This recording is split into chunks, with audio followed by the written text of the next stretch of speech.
Assalamualaikum warahmatullahi wabarakatuh. Alhamdulillahi wahdah wassalatu wassalamu ala man la nabiyya ba'dah. Asyhadu an la ilaha illallah wahdahu la syarikalah wa asyhadu anna Muhammadan abduhu wa rasuluh, amma ba'd.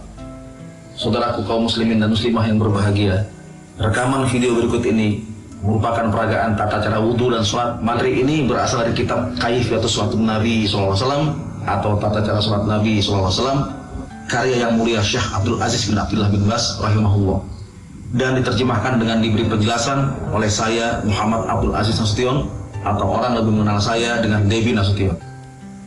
Upaya ini dimaksudkan untuk mempermudah dalam memahami dan melaksanakan ibadah yang agung ini. Buku ini walaupun ringkas namun memuat informasi yang cukup lengkap tentang tata cara wudhu yang benar menurut sunnah Rasulullah SAW, dan juga tata cara sholat yang benar menurut sunnah beliau. Sholat adalah ibadah yang sangat penting dan paling utama setelah syahadat. Oleh karena itu, perlulah bagi kita umat Islam untuk mempelajari secara serius ibadah ini, baik melalui video maupun melalui kitabnya, agar sholat yang kita laksanakan betul-betul berdasarkan petunjuk Nabi SAW, tidak sekedar ikut-ikutan.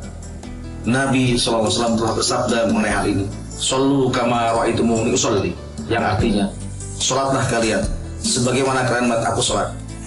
Semoga video dan buku ini menjadi petunjuk bagi kita di dalam melaksanakan sunnah Rasulullah SAW dan menjadi amal jariah bagi Syekh Abdul Aziz bin Abdullah bin Baz rahimahullah. Amin ya rabbal alamin. Assalamualaikum warahmatullahi wabarakatuh. Saya Adi Aksa Daud, Menteri Negara Pemuda Olahraga tahun 2004 sampai 2009. Pada saat kami mengaji di rumah beliau di Pegangsaan, kami mengkaji kitab Salasar Risalah fi Shalat dari Syekh bin Baz, ulama besar Saudi. Buku itu sekarang sudah dibuat tata caranya dalam bentuk buku, juga video, sehingga nanti masyarakat bisa mengetahui tata cara sholat yang benar menurut sunnah Rasul. Demikian, selamat dan sekali lagi mengucapkan jazakumullah khairan jazaa kepada Hasan dan kawan-kawan yang telah meneruskan video ini untuk pembelajaran kita bersama. Semoga insya Allah menjadi amal jariah dari almarhum abang saya, Bang Devi Nasution, guru saya, guru kami semua, guru ngaji kami, yang telah mengajak kami untuk mengetahui tata cara yang baik sholat dan benar. Demikian menurut saya, dan terima kasih atas semua perhatiannya, dan mohon teman-teman atau ikhwah-ikhwah yang mendengar atau memperhatikan video ini, tolong buku itu disebarluaskan, menjadi pahala buat antum semua. Video disebarluaskan, itu menjadi pahala buat kita semua. Karena hidup di dunia ini apa artinya? Bagi moto hidup saya, hidup hanya sekali, gunakan untuk mengabdi kepada ilahi Rabbi, dan kita membangun negeri agar tidak menyesal nanti surga tujuan abadi. Terima kasih. Saya Adi Aksa Daud. Ilahi taufiq hidayah. Assalamualaikum warahmatullahi wabarakatuh. Assalamualaikum warahmatullahi wabarakatuh. Alhamdulillahi wahdah, wassalatu wassalamu ala man la nabiyya ba'dah. Allahumma salli ala Muhammad wa ala alihi wa sahbihi ajma'in. Amma ba'd. Para pendengar yang mulia, saudaraku kaum muslimin dan muslimah, berikut ini akan disampaikan video peragaan tata cara sholat untuk melengkapi dan memperjelas isi dari buku yang berjudul Tata Cara Sholat Nabi Sallallahu Alaihi Wasallam. Buku tersebut merupakan buah karya Syekh Abdul Aziz bin Abdullah bin Baz rahimahullah dan diterjemahkan oleh saudara Muhammad Abdul Aziz Nasution rahimahullah. Dengan mempelajari materi yang disampaikan dalam video ini, diharapkan kita semua dapat semakin memahami bagaimana sebenarnya petunjuk Nabi Sallallahu Alaihi Wasallam dalam menjalankan ibadah sholat. Allah Subhanahu wa Ta'ala telah memerintahkan kita untuk menegakkan sholat, bukan sekadar melaksanakan sholat. Menegakkan sholat adalah ketika seseorang melakukan sholat dengan cara yang telah diterangkan oleh syarah dengan sebaik-baiknya. Dari ungkapan para ahli ilmu, maksud perintah untuk menegakkan sholat artinya adalah memelihara waktu-waktunya, menyempurnakan wudhu, melaksanakan dengan sempurna semua gerakan sholat, sempurna doa, sempurna khusyuk, sempurna kehadiran hati dan sempurna adab-adabnya, memahami makna surat yang dibaca, serta bersungguh-sungguh menghadapkan diri kepada Allah dan bersikap ikhlas kepadanya. Itulah yang diperintahkan Allah kepada kita, dan dengan cara seperti itulah kita dapat mewujudkan perintah Allah dengan sebaik-baiknya. Dan hal ini sejalan dengan petunjuk Nabi Shallallahu Alaihi Wasallam tentang pentingnya sholat sebagai dasar perhitungan baik buruknya seluruh perbuatan atau amal manusia di dunia dan di akhirat. Dengan sabda beliau yang berbunyi, Inna awwala ma yuhasabu bihil abdu yawmal qiyamati min amalihi salatuhu, fa'in saluhat faqad aflaha wa anjaha, wa in fasadat faqad khaba wa khasira. Rawahu Tirmidzi. Artinya, sesungguhnya amal yang pertama kali dihisab pada seorang hamba pada hari kiamat adalah sholatnya. Maka jika sholatnya baik, sungguh ia telah beruntung dan berhasil. Dan jika sholatnya rusak, sungguh ia telah gagal dan rugi. Hadis riwayat Tirmidzi. Mengawali langkah pertama dalam menunaikan ibadah sholat adalah bersuci dengan cara wudhu. Berwudhu sebelum melaksanakan sholat dan menyempurnakannya sesuai tuntunan Nabi SAW adalah bagian dari menegakkan sholat. Begitu pentingnya melaksanakan wudhu dengan sempurna, beliau sampai menyemangati umatnya dengan sabdanya yang berbunyi, Man tawaddo'a fa'ahsanal wudhu khurajat khotoyahu min jasadihi hatta takhruja min tahti adfarihi. Artinya, barang siapa yang berwudu lalu ia memperbaiki wudunya, maka keluarlah dosa-dosanya dari tubuhnya, sehingga keluar dosa-dosanya dari bawah kuku-kukunya. Hadis riwayat Muslim. Selanjutnya, ikutilah langkah demi langkah dari tata cara berwudu sesuai ajaran Rasulullah SAW sebagai berikut. Membaca bismillah sebagai prasyarat sahnya wudu. Bismillah. Membasuh kedua telapak tangan kanan dan kiri masing-masing sebanyak 3 kali.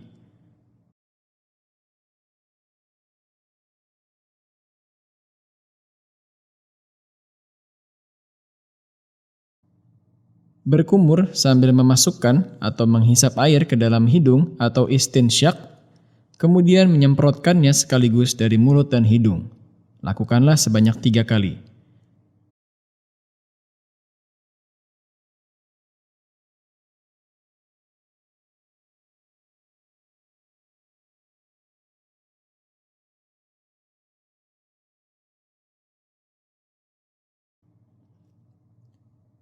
Membasuh seluruh permukaan wajah sebanyak 3 kali.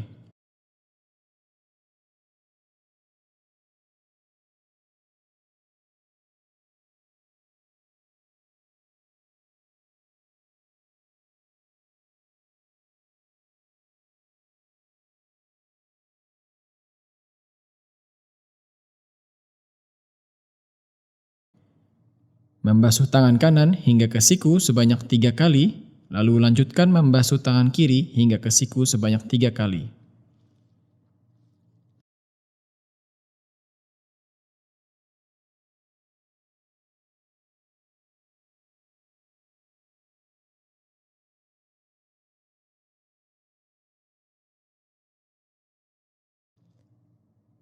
Mengusap seluruh kepala dengan kedua telapak tangan, mulai dari bagian depan kepala sampai tengkuk, kemudian kembali lagi ke bagian depan kepala. Dilanjutkan dengan mengusap telinga. Lakukanlah sebanyak 1 kali saja.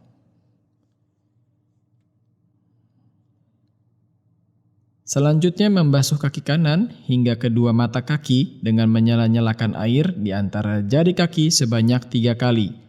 Lalu basuhlah kaki kiri dengan cara yang sama sebanyak 3 kali pula.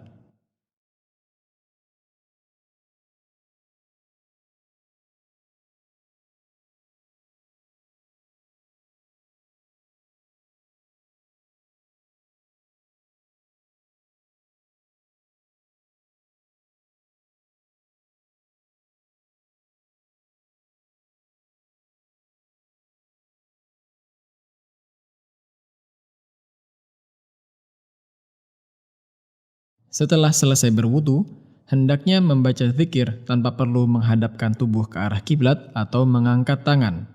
Asyhadu an la ilaha illallah wahdahu la syarikalah wa asyhadu anna Muhammadan abduhu wa rasuluh. Sambil di dalam hati berharap dibukakan 8 pintu surga. Hal ini sesuai dengan sebuah hadis dari Umar radhiyallahu anhu yang berbunyi, qala Rasulullah sallallahu alaihi wasallam, ma minkum min ahadin yatawaddau fayusbighul wudu'a thumma yaqul asyhadu an la ilaha illallah wahdahu la syarika lah wa asyhadu anna Muhammadan abduhu wa rasuluh illa futihat lahu abwabul jannati tsamaniyah yadkhulu min ayyiha syaa. Telah bersabda Rasulullah sallallahu alaihi wasallam, tidak ada seorang pun dari kalian yang berwudu, lalu ia berkata, yang artinya, aku bersaksi bahwasannya tidak ada ilah yang disembah kecuali Allah, dan aku bersaksi bahwasannya Muhammad itu hambanya dan rasulnya, kecuali dibuka pintu-pintu surga yang 8, dan ia akan memasukinya bila ia wafat saat itu dari pintu yang disukainya. Hadis riwayat Muslim. Menyeka air bekas wudu. Setelah berwudu, disunnahkan menyeka atau melap air wudu dengan kain atau handuk. Hal ini berdasarkan sebuah hadis dari Aisyah radhiyallahu anha, kana lahu khirqatun yatanashshafu biha ba'dal wudu'. Nabi sallallahu alaihi wasallam memiliki secari kain, handuk kecil yang beliau gunakan untuk menyeka setelah berwudu. Hadis riwayat At-Tirmidzi, Ibnu Adi, Al-Hakim dan Al-Baihaqi. Lihat kitab Silsilatul Al-Haditsus Sahihah, susunan Syekh Al-Albani, jilid 5, halaman 133, nomor hadis 2099. Bagi para kaum wanita yang memakai jilbab atau kerudung di kepala, Nabi Shallallahu Alaihi Wasallam memberikan kemudahan saat berwudu, saat mengusap kepala tanpa perlu membuka kerudung, tetapi cukup mengusap kerudungnya sebagaimana ditampilkan berikut ini.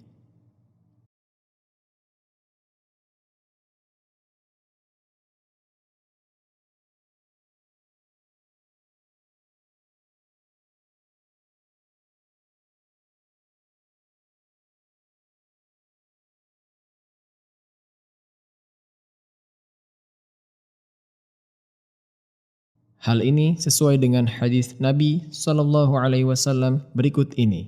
Ra'aitu Rasulullah sallallahu alaihi wasallam yatawaddau wa alaihi imamah qatariyah fa adkhala yadah min tahti al-imamah famasaha muqaddama ra'sih wa lam yanqudil imamah. Aku pernah melihat Rasulullah sallallahu alaihi wasallam berwudu, dan saat itu beliau mengenakan serban qatariyah. Maka ketika mengusap kepalanya, beliau memasukkan tangannya dari bawah serban. Lalu beliau mengusap bagian depan kepalanya, dan beliau tidak melepas serbannya. Hadis riwayat Abu Dawud dari Anas bin Malik radhiyallahu anhu. Al-Imam Ibnul Qayyim mengatakan bahwa Ibnul Munzir berkata, bagian atas serban harus diusap, karena hal tersebut merupakan kepastian dari Nabi Sallallahu Alaihi Wasallam dan juga dari Abu Bakar dan Umar radhiyallahu anhuma. Kesalahan umum yang sering dilakukan oleh sebagian kaum muslimin adalah membasuh kepala dengan cara menepuk-nepuk, sebagaimana dalam peragaan ini.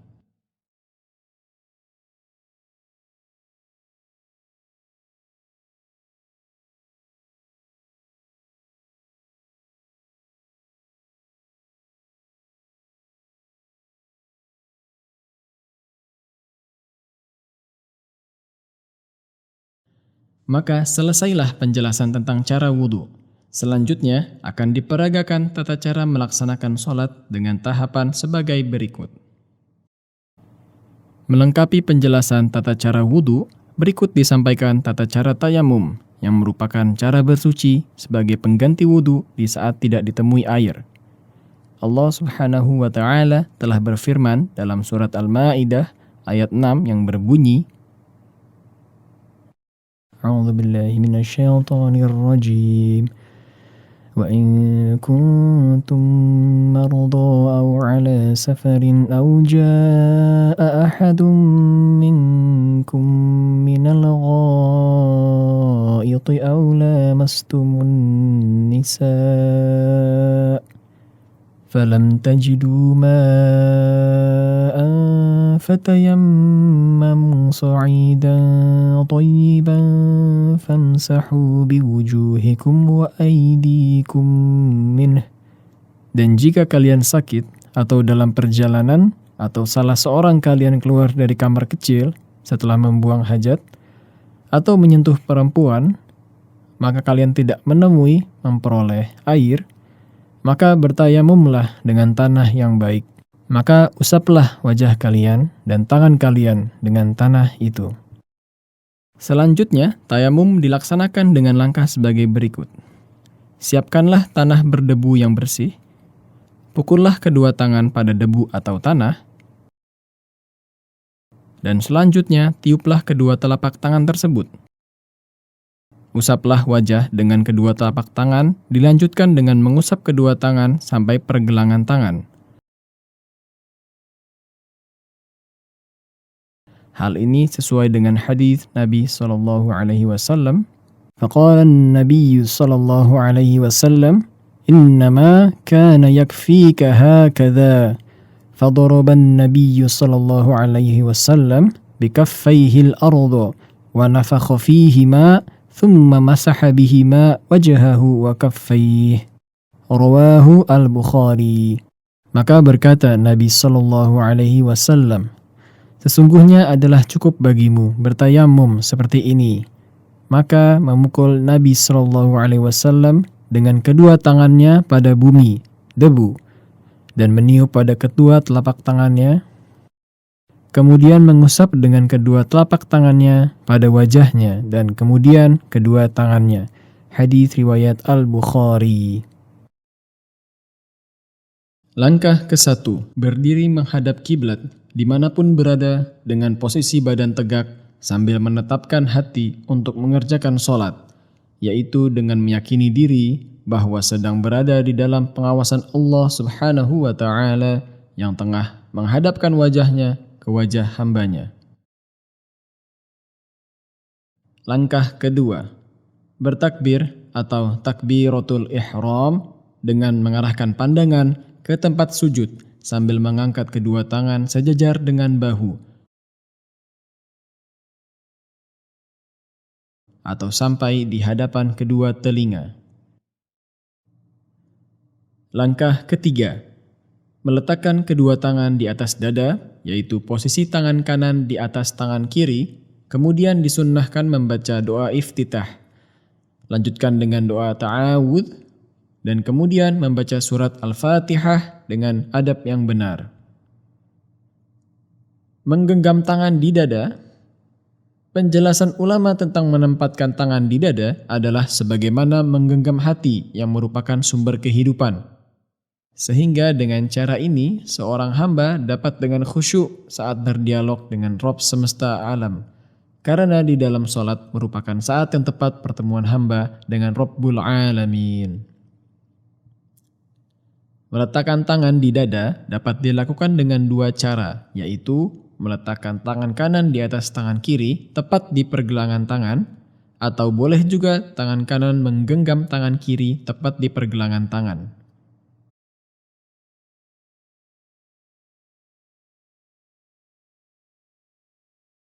Pada saat membaca ta'awudz, A'udzu billahi minasyaitonir rajim, yang artinya, aku berlindung kepada Allah dari syaitan yang terkutuk.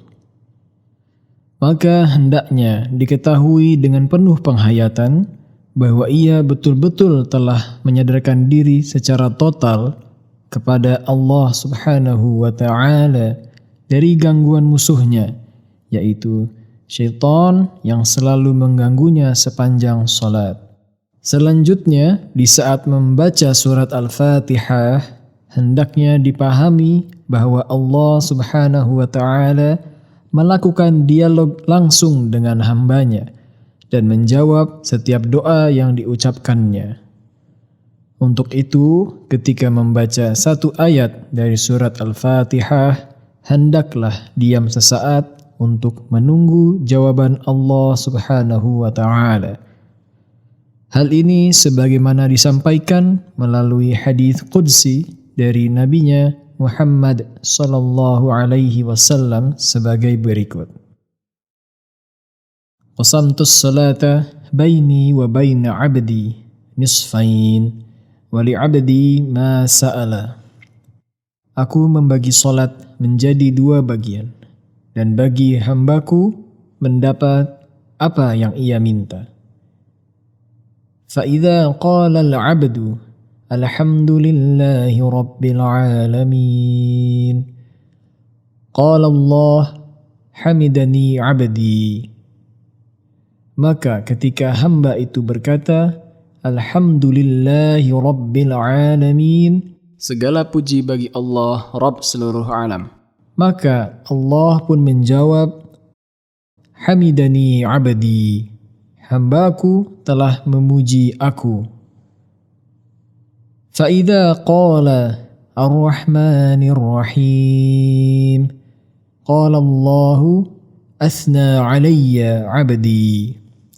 Maka ketika hamba itu berkata, Ar-Rahmanir Rahim, yang maha pemberi lagi maha penyayang, maka Allah yang maha tinggi menjawab, Athna alayya abdi, hambaku telah menyanjungku.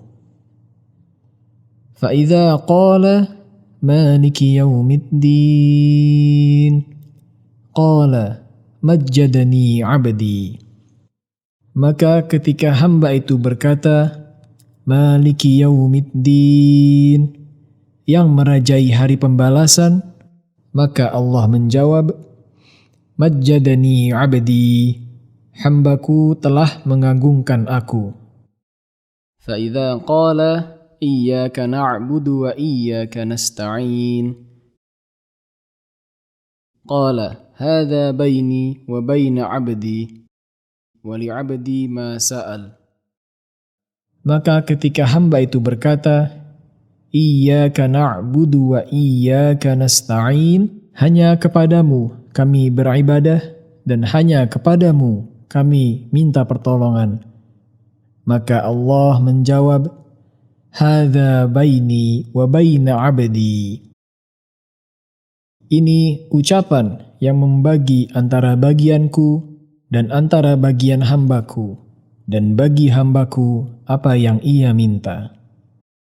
Fa'idha qala ihdinas siratal mustaqim, siratal ladzina an'amta alaihim, ghairil maghdubi alaihim waladdallin.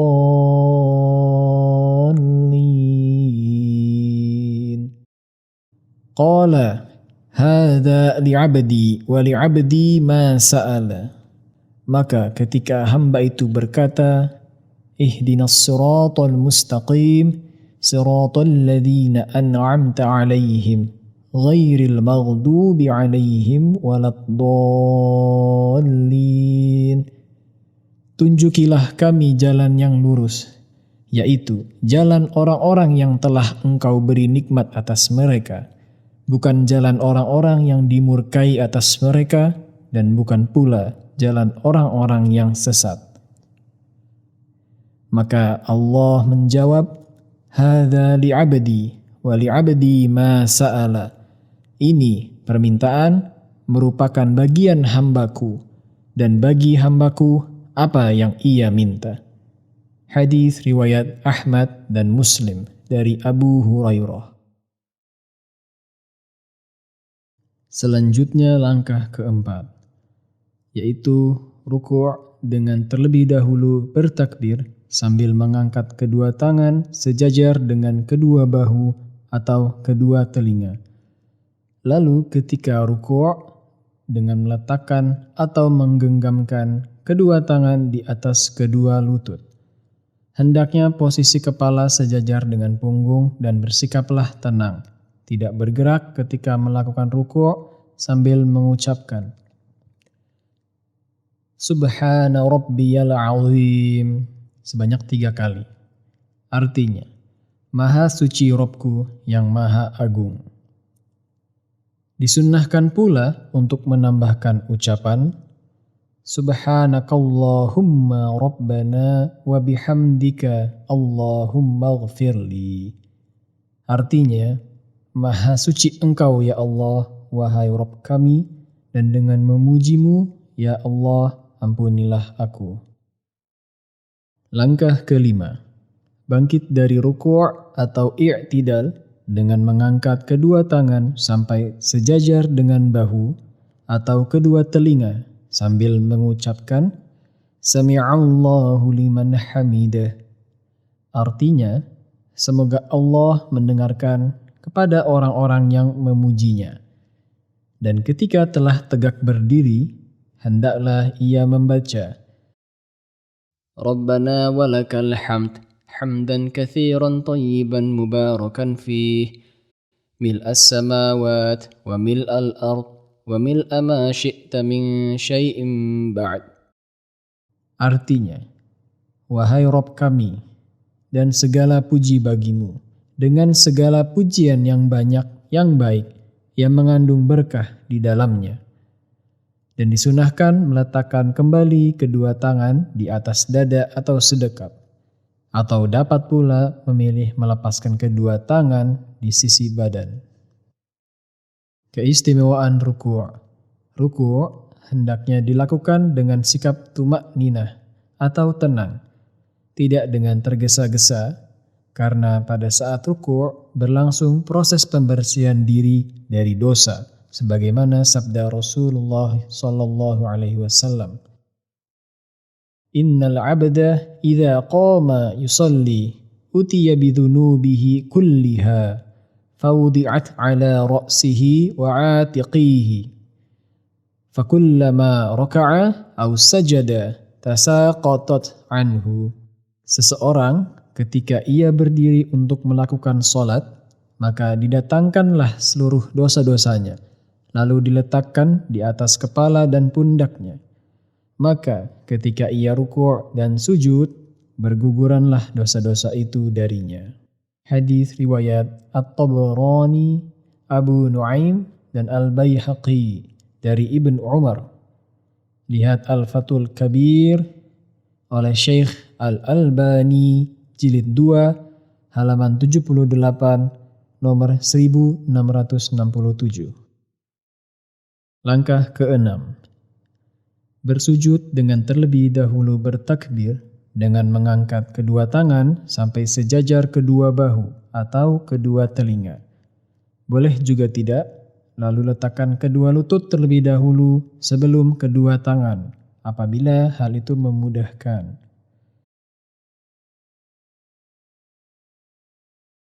Namun, apabila hal itu memberatkan, boleh saja meletakkan kedua tangan terlebih dahulu sebelum meletakkan lutut.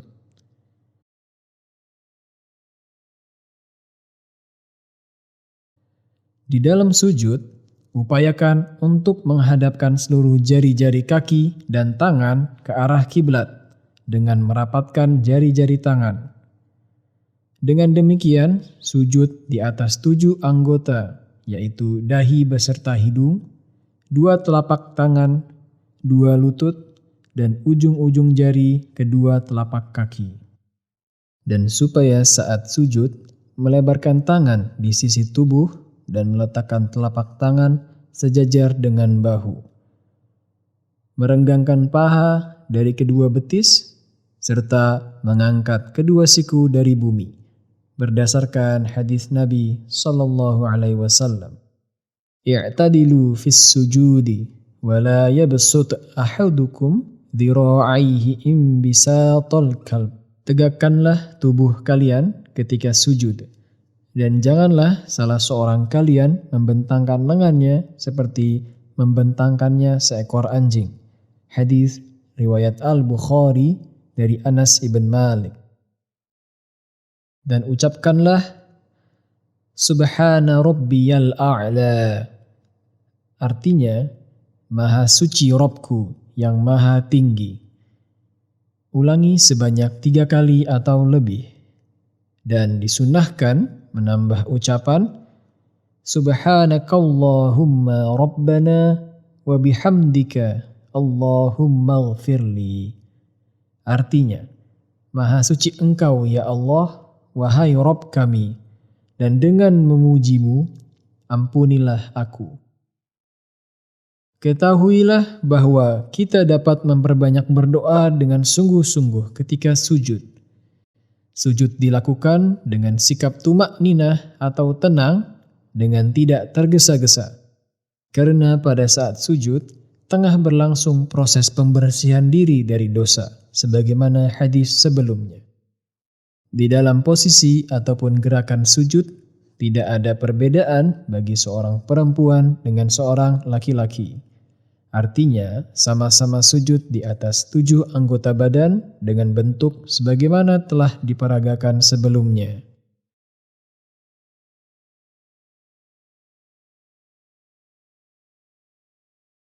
Langkah ke-7.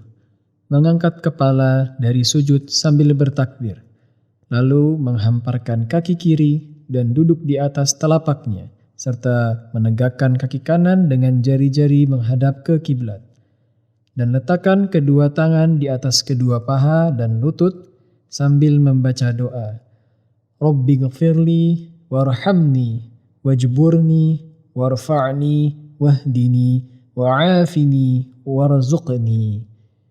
Artinya, ya Rabbku, ampunilah aku, sayangilah aku, tutuplah kekuranganku, tinggikanlah aku, sejahterakanlah aku, dan berilah rizki kepadaku.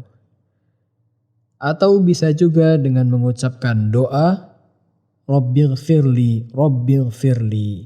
Artinya, Robku ampunilah aku, Robku ampunilah aku. Dan hendaklah bersikap tenang atau tumak-ninah ketika melakukannya, yang disebut dengan duduk iftirash. Lalu lakukan sujud kedua dengan bertakbir, dan melakukan di dalamnya hal yang sama seperti yang dilakukan pada sujud yang awal.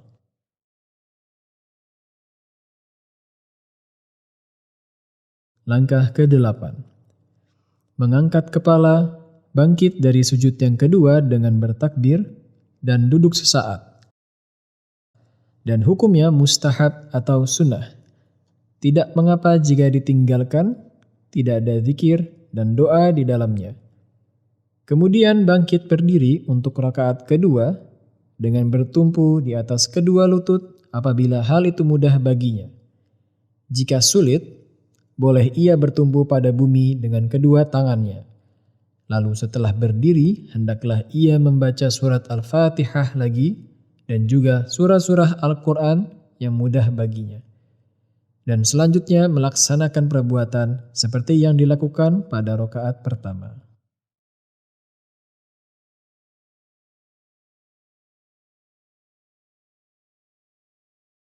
Langkah ke-9. Apabila mengerjakan sholat thana'iyah, yaitu sholat-sholat yang 2 rakaat seperti sholat subuh, sholat jumu'ah, sholat aidain atau 2 hari raya, maka cara duduk setelah bangkit dari sujud di rakaat kedua atau rakaat terakhir adalah dengan menegakkan kaki kanan dan membentangkan kaki kiri, yaitu duduk iftirash. Kemudian, meletakkan tangan kanan di atas paha kanan, lalu menggenggam seluruh jari tangan kanan kecuali telunjuk, dan melakukan isyarat tauhid dengan sambil mengarahkan pandangan ke arah telunjuk. Dan boleh juga dengan cara menggenggam kelingking dan jari manis, lalu membuat lingkaran dengan ibu jari dan jari tengah. Kemudian melakukan isyarat dengan telunjuk, boleh juga dengan menggerak-gerakkannya sambil meletakkan telapak tangan yang kiri di atas paha dan lutut yang kiri, dengan membaca doa At-tahiyyatu lillah wassalawatu wattayyibat Assalamu alayka ayyuhan nabiy wa rahmatullahi wa barakatuh Assalamu alayna wa ala ibadillahi salihin. Ashhadu an la ilaha illallah wa ashhadu anna Muhammadan abduhu wa rasuluh. Artinya, seluruh penghormatan, keagungan, dan kebaikan itu milik Allah. Adapun kesejahteraan, semoga dilimpahkan atasmu, wahai Nabi, dan juga rahmat Allah dan karunia-Nya. Adapun kesejahteraan juga semoga dilimpahkan atas kami dan hamba-hamba Allah yang baik.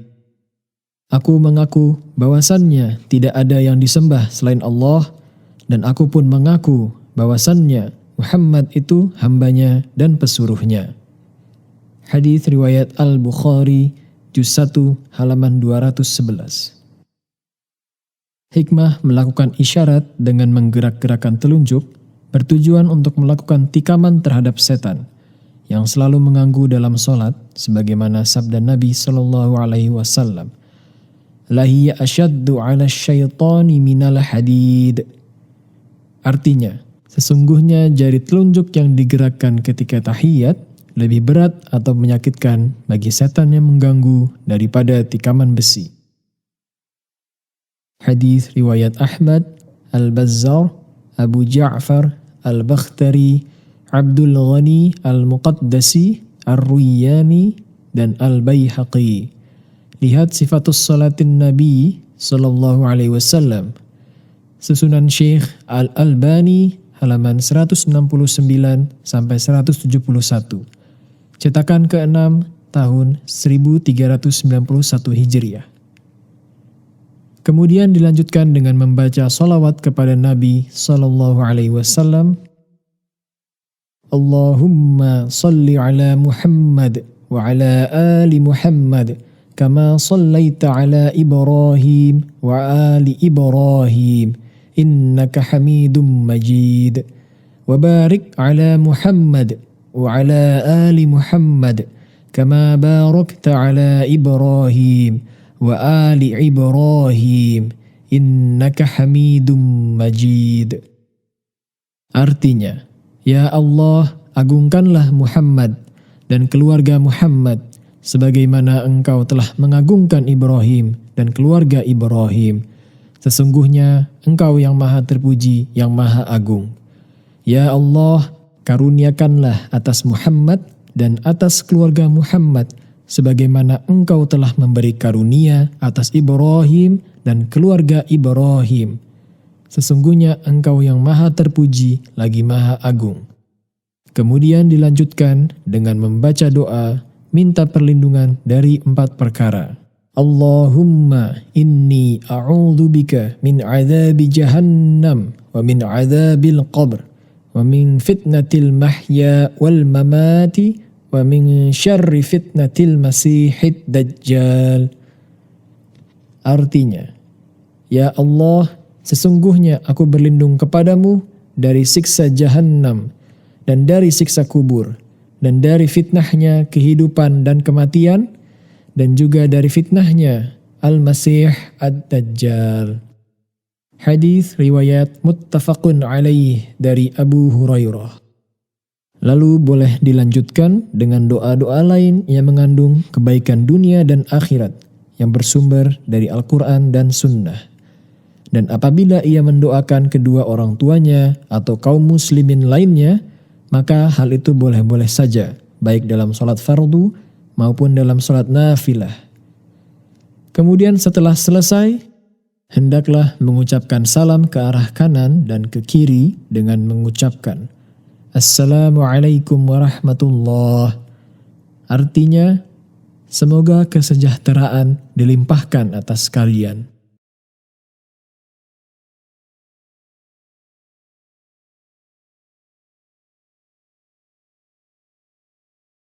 Apabila melakukan salat thalathiyah, yaitu salat yang 3 rakaat, seperti maghrib, atau salat rubaiyah, yaitu salat yang 4 rakaat, seperti zuhur, asr, dan isya, maka setelah membaca tasyahud yang baru disebutkan, yaitu tasyahud awal, disertai dengan membaca salawat atas Nabi Sallallahu Alaihi Wasallam, hendaklah bangkit untuk berdiri dengan bertumpu di atas kedua lutut, kemudian mengangkat kedua tangan sampai sejajar kedua pundak sambil bertakbir, dan kembali meletakkan kedua tangan atau sedekap seperti telah diterangkan sebelumnya.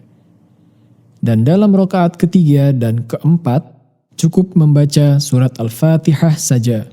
Sebagaimana disebutkan dalam sebuah hadis dari Abu Qatadah radhiyallahu anhu, ia berkata, "Kana Rasulullah sallallahu alaihi wasallam yusalli bina fayaqra'u fil dhuhri wal 'ashri wa yusmi'una al-ayata ahyanan wa yutawwilu ar-rak'ata al-ula fi ar-rak'atayn al-ulayayn bi Fatihatil Kitab was suratain wa yaqra'u fil ukhrayayn bi Fatihatil Kitab." Artinya adalah Rasulullah sallallahu alaihi wasallam salat bersama kami, maka beliau membaca dalam salat zuhur dan salat asar. Kadang-kadang beliau memperdengarkan ayat pada kami, dan beliau memanjangkan rakaat yang pertama dalam dua rakaat pertama, yaitu rakaat pertama dan kedua dengan membaca Al-Fatihah dan dua surah. Sedangkan dalam dua rakaat yang terakhir, yaitu rakaat ketiga dan keempat, beliau hanya membaca Al-Fatihah saja. Hadis riwayat muttafaqun alaih. Dalam salat zuhur, yaitu pada rakaat ketiga dan keempat, dianjurkan untuk sesekali menambahkan surat yang lain selain Al-Fatihah, berdasarkan petunjuk Nabi sallallahu alaihi wasallam dalam sebuah hadis dari Abu Sa'id radhiyallahu anhu. Wa kana yaj'alur rak'atainil akhiratain aqsara minal ulayain qadran nisfi qadar 15 ayatin. Artinya, dan adalah Nabi sallallahu alaihi wasallam menjadikan dua rakaat terakhir, rakaat ketiga dan keempat, lebih pendek daripada dua rakaat yang pertama, rakaat ke-1 dan kedua. Kira-kira separuhnya, yaitu seperti membaca 15 ayat. Dan apabila mengerjakan sholat zuhur, asar, maghrib, dan isya, maka duduk pada tahiyat akhir dilakukan dengan cara duduk mutawarik, yaitu duduk di atas pantat.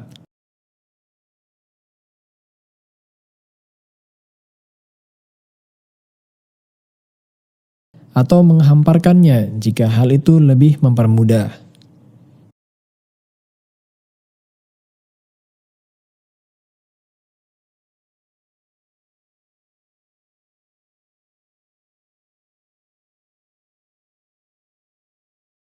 Kemudian membaca tasyahud pada rakaat ketiga dalam sholat maghrib atau rakaat keempat seperti pada sholat zuhur, asar, dan isya. Sebagaimana telah dijelaskan sebelumnya dalam sholat thana'iyah atau sholat dua rakaat, lalu diakhiri dengan membaca salam ke kanan dan ke kiri.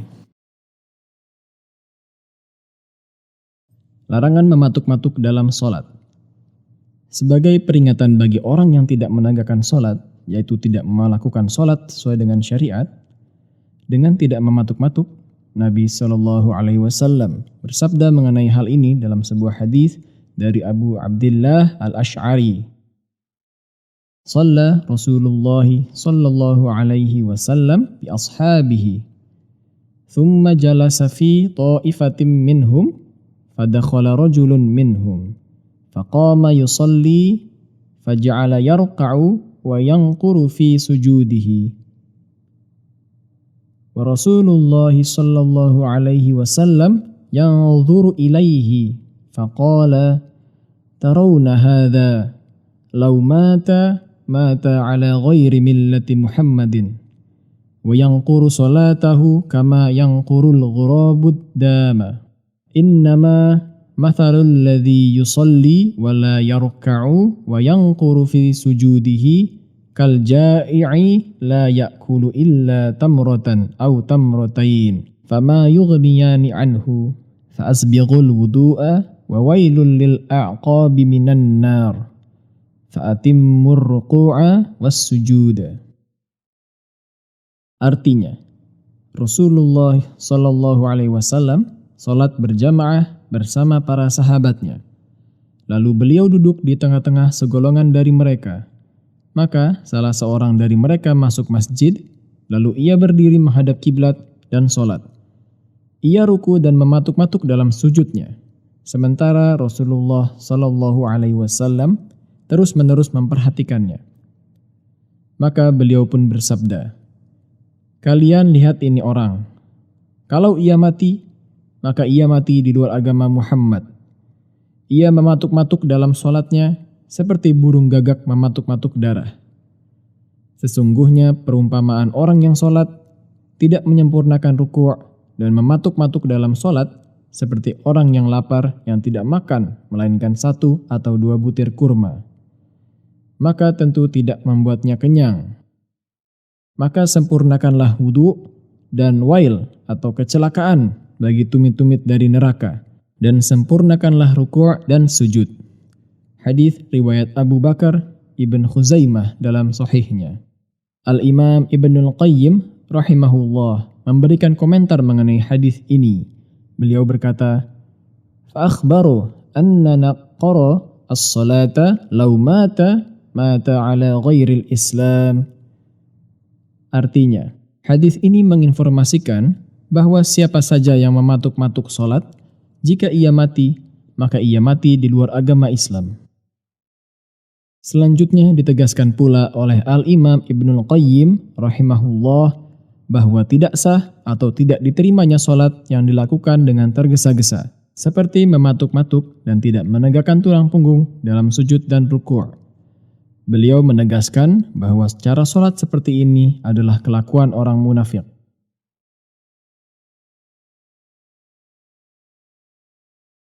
Zikir setelah sholat. Setelah mengerjakan sholat fardu atau wajib, baik yang dilakukan sendirian atau berjamaah, disunnahkan membaca zikir-zikir yang diawali dengan membaca istighfar 3 kali dan dilanjutkan membaca Allahumma antas salam wa minkas salam tabarakta ya dzal jalali wal ikram. Artinya, ya Allah, Engkau yang sejahtera dan darimu datang kesejahteraan. Maha berkah Engkau, wahai yang memiliki kemegahan dan kemuliaan. Hadis riwayat Muslim. Boleh ditambahkan dengan bacaan La ilaha illallah wahdahu la syarikalah lahul mulk wa lahul hamdu wa huwa ala kulli syai'in qadir. Allahumma la mani'a lima a'taita wa la mu'tiya lima mana'ta wa la yanfa'u dzal jaddi minkal jadd. Artinya, tidak ada yang disembah selain Allah yang Esa, tidak ada sekutu baginya dan baginya seluruh pujian. Dan Dia atas segala sesuatu sangat berkuasa. Ya Allah, tidak ada yang bisa menghalangi apa yang Engkau berikan, dan tidak ada yang bisa memberi apa yang Engkau halangi. Dan tidak ada manfaat bagi orang yang memiliki kekayaan untuk menghindar dari ancaman-Mu dengan kekayaannya. Hadis riwayat muttafaqun alaih. Kemudian membaca tasbih Subhanallah 33 kali, tahmid Alhamdulillah 33 kali, dan takbir Allahu Akbar 33 kali. Lalu ditutup pada hitungan yang ke-100 dengan ucapan La ilaha illallah wahdahu la syarikalah lahul mulk wa lahul hamd wa huwa ala kulli syai'in qadir.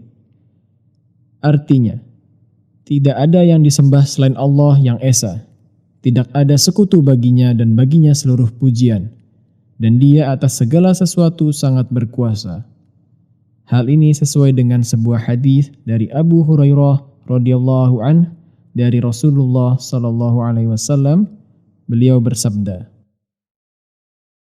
Man sabbahallah dubura kulli salatin 33 wa hamidallah 33 wa kabbarallah 33 fatilka 99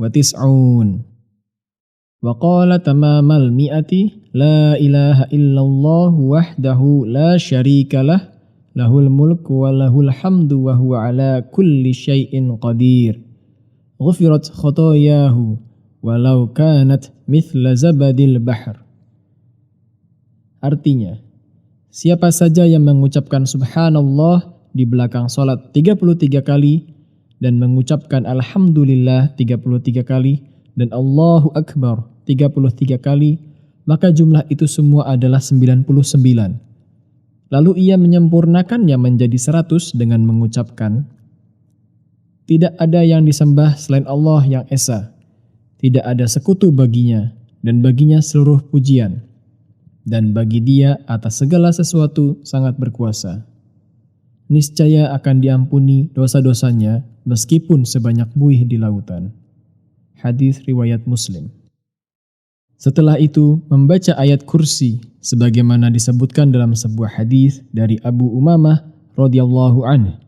Ia berkata, Rasulullah sallallahu alaihi wasallam bersabda, "Man qara'a ayatal kursi dubura kulli salatin maktubatin lam yamna'hu min dukhulil jannah illa al-maut."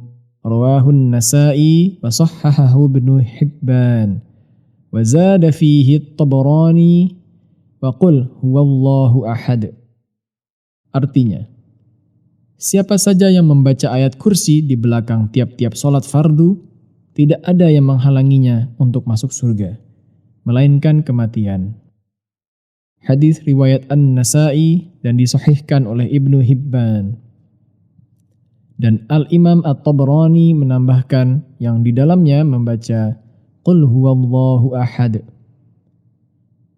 Dilanjutkan membaca surat-surat muawwidzat meminta perlindungan, yaitu surat Al-Ikhlas, surat Al-Falaq, surat An-Nas, sesuai hadis dari Uqbah ibn Amir radhiyallahu anhu. Amaroni Rasulullah sallallahu alaihi wasallam an aqra'al muawwidzat dubura kulli salatin.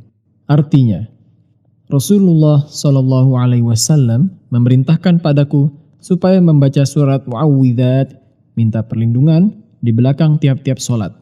Hadis riwayat Ahmad dan sanadnya sahih dan disahihkan oleh Ibnu Hibban. Dan dianjurkan membaca ketiga surat tersebut, Qul huwallahu ahad, Al-Falaq dan An-Nas masing-masing 3 kali setelah salat subuh dan asar. Sebagaimana disebutkan dalam sebuah hadis dari Abdullah ibn Hubayb. Rasulullah sallallahu alaihi wasallam bersabda, "Qul huwallahu ahad wal muawwidzatain hina tumsi wa hina tusbihu 3 marratin yakfika min kulli syai'." Artinya, bacalah Qul huwallahu ahad dan 2 surat muawwidzat, Al-Falaq dan An-Nas ketika engkau di waktu sore dan ketika engkau di waktu subuh. Bacalah masing-masing 3 kali, maka akan melindungimu dari segala sesuatu yang membahayakanmu. Hadis riwayat Abu Dawud, An-Nasa'i dan At-Tirmidzi. Dan ia berkata, hadis ini hasan. Demikian video peragaan dan petunjuk tata cara salat Nabi sallallahu alaihi wasallam. Terima kasih atas perhatian dan semoga Allah melimpahkan salawat dan salam kepada Nabi kita Muhammad ibn Abdillah dan atas keluarganya serta para sahabatnya dan orang-orang yang mengikuti jejaknya dengan benar sampai hari kiamat. Wassalamualaikum warahmatullahi wabarakatuh.